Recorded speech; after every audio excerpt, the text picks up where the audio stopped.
Hi viewers, காசை பற்றி கவலைப்படாமல் தன்னுடைய மக்களுக்காக சில நாடுகள் செஞ்ச சூப்பரான விஷயத்தை பற்றி தான் நம்ம இந்த வீடியோவில் பார்க்க போகிறோம். முதல்ல ஜப்பான் சொன்னாலே நமக்கு உடனே ஞாபகத்துக்கு வர்றது இயற்கை சீற்றங்கள் தான்.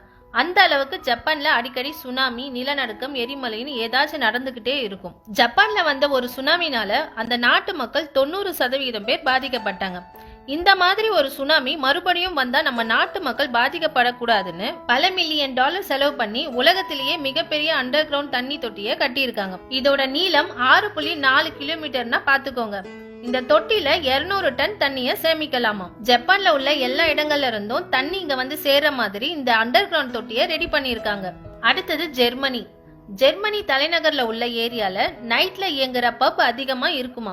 இந்த ஏரியால மிட் நைட்ல குடிச்சிட்டு போறவங்க தெருக்கல்ல உள்ள சுவர்களை எல்லாம் யூரின் போய் வச்சிடறாங்களாம். காலையில அந்த தெருக்கல் வழியா போறவங்க எல்லாருக்குமே யூரின் நாத்தம் அடிச்சுக்கிட்டே இருந்திருக்கு. அடிக்கடி இந்த பகுதியில இப்படி நடக்கவும் இந்த ஏரியால உள்ள எல்லாரும் சேர்ந்து அவங்க கவர்மெண்ட் கிட்ட கம்ப்ளைண்ட் பண்ணிருக்காங்க. உடனே அந்த கவர்மெண்ட் ஒரு வித்தியாசமான விஷயத்த பண்ணிருக்காங்க. அந்த தெருக்கல்ல உள்ள எல்லா சுவர்களையும் தண்ணி பட்டா திரும்ப அவங்க மேலேயே தெளிக்கிற மாதிரி ஹைட்ரோபோபிக்ங்கிற கெமிக்கலை தடவி இருக்காங்க. அதுக்கப்புறம் யூரின் போறவங்க மேலேயே அது தெளிக்கிறதுனால இந்த ஏரியா செவத்துல யாருமே ஒண்ணுக்கு போறது இல்ல.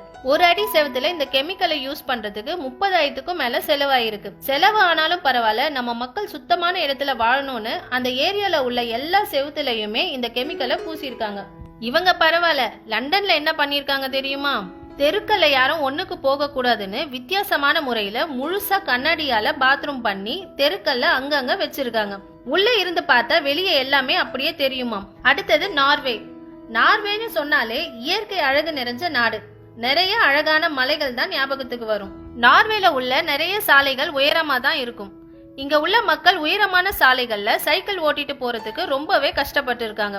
இத பார்த்து அந்த நாட்டு கவர்மெண்ட் உயரமா உள்ள எல்லா தெருக்கள்லையும் சைக்கிள்ல போறவங்களுக்காகவே ஸ்பெஷலா ஒரு எக்ஸலேட்டர் செஞ்சிருக்காங்க. சைக்கிள்ல போறவங்க இதுல ஒரு காலை வச்சா போதும், இதுவே மேல கூட்டிட்டு போய் விட்டுரும்.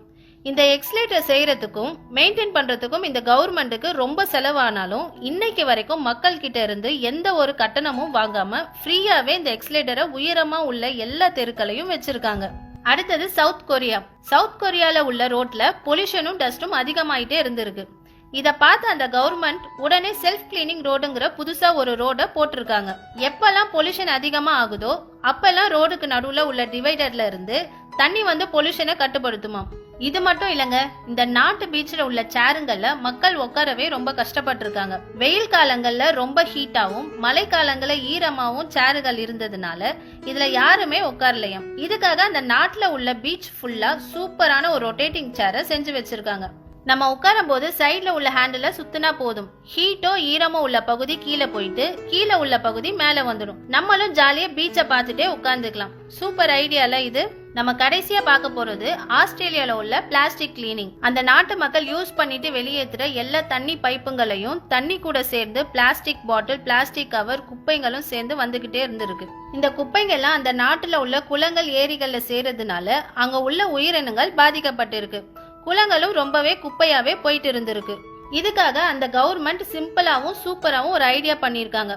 அந்த நாட்டுல இருந்து வெளியேற எல்லா தண்ணி பைப்புங்களையும் இந்த மாதிரி ஒரு ஸ்ட்ராங்கான வலைய மாட்டி விட்டு இருக்காங்க. அதுக்கப்புறம் எல்லா குப்பைகளும் இந்த வலையிலேயே சேர்ந்துருச்சு. ஆஸ்திரேலியாவே எதிர்பார்க்காத அளவுக்கு ஒரு வாரத்துக்கு இந்த வலையில 800 பவுண்ட் குப்பைகள் சேர்ந்திருக்கு. இந்த வலைய வச்ச 2 மாசத்திலேயே அங்க உள்ள குளம், ஏரிகள் எல்லாம் சுத்தமாயிருச்சாம். ஓகே வியூவர்ஸ், மறக்காம இதுல எந்த நாடு பண்ண விஷயம் உங்களுக்கு பிடிச்சிருக்குன்னு கமெண்ட்ஸ்ல சொல்லுங்க. இந்த வீடியோ பிடிச்சிருந்தா லைக், ஷேர், கமெண்ட்